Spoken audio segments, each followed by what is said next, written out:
আসসালামু আলাইকুম। এখন আমি আপনাদের দেখাবো পাট কাটার দৃশ্য। তো আমাদের গ্রামে এখন বেশি পাট বোনা হয় না, প্রায় উঠে গেছে বললেই চলে। তো এই বছর আমার ফ্রেন্ড শাকিল ও ভুট্টা বুনেছিল। তো ভুট্টা পড়ে যাওয়ার পরে পাট বুনছে। তো পাট মাশাআল্লাহ অনেক সুন্দর হয়েছে। এই যে আমার ফ্রেন্ড শাকিল, এই যে সুহেল আমার এক ফ্রেন্ড, আর এই যে বুদ্ধি কাকা, সে অনেক সুন্দর করে পাট কাটতেছে।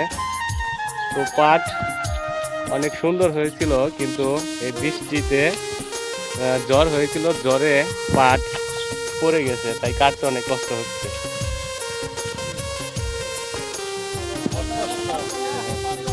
আর আমাদের এই জায়গায় পানির অভাবে পাট বুনে না এখন কেউ, পানি হয় না। তো এই বছর আমার ফ্রেন্ড শাকিল পাট বুনছে, আর ভুট্টা নষ্ট হয়ে গেছিল, তো সেই সূত্রে পাট বুনছে।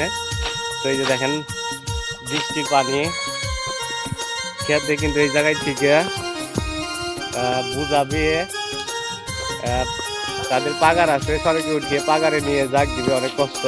তার জন্যে এখন বেশি আমাদের এই জায়গায় পাট বোনা হয় না। এই যে আমাদের মিজানুর ভাই, কেউ পাট কাটতেছে, অনেক কষ্টে আছে বলে। এই যে আমাদের রহিম ভাই, এদিকে তাকান দেখি ভাই একটু।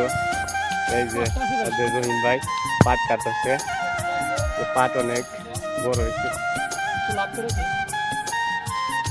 এটা আমাদের শাহানুর ভাই, ছবি তুলুন নি, আগে ভিডিও করে নেই।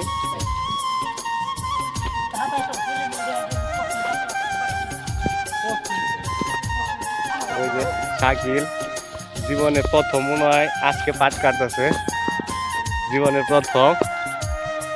তারপরে অনেক সুন্দর করে পাট কাটতেছে। এই যে দেখেন আবার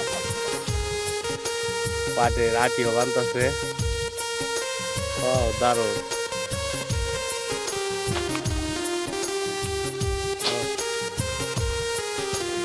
এটা আবার কাকা, ক্ষেতের মালিক সালামে কাকা। এই যে অনেকদিন যাবৎ বিদেশ ছিল, তো ওই যে রাইসা পাট বুনছে। এই যে পাট কেটে বাগা দিচ্ছে।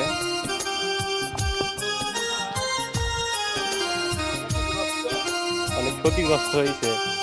এবার ভুট্টা বুনছিল অনেক, তো ভুট্টা সব পড়ে গেছিল। তো ভুট্টা কেটে এই পাট বুনছে।